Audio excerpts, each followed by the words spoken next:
La louange est à Allah, le Seigneur des mondes, et que Allah élève davantage les degrés et les grades du prophète Mohammed. Un des compagnons a interrogé le messager d'Allah, sallallahu alayhi wa sallam, en lui disant: Ô messager d'Allah, indique-moi un acte tel que, si je le fais, j'entrerai au paradis. Il a alors dit ce qui signifie: distribue de la nourriture, maintient les relations avec les proches parents et accomplit la prière de nuit alors que les gens sont endormis, tu entreras au paradis sans châtiment. Rapporté par Ibn Hibban. D'après ce hadith, celui qui réunit ces trois choses entrera au paradis sans châtiment. L'une d'elles, c'est le maintien des relations avec les proches parents.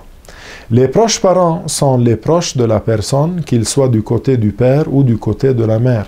Celui qui rompt les relations avec l'un d'eux mérite le châtiment d'Allah. Le maintien des relations avec les proches parents musulmans signifie que la personne visite ceux qu'elle peut visiter parmi ses proches, qu'elle correspond avec ceux qu'il ne peut pas visiter et qu'elle prodigue du bien aux nécessiteux parmi eux.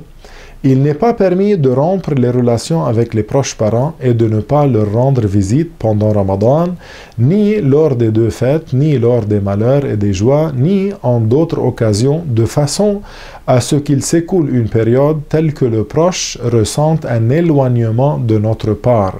Celui qui commet cela est appelé qati'a.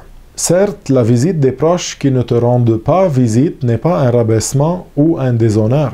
C'est plutôt une qualité et un acte d'obéissance envers Allah Ta'ala. Alors, tâche de leur rendre visite et rapproche-toi d'eux par l'amabilité et la douceur et agis pour les aider à faire le bien. Suite à mes propos, je demande à Allah Ta'ala d'augmenter notre science de religion, de nous accorder la bonne intention et la bonne compréhension. Walhamdulillahi Rabbil Alamin.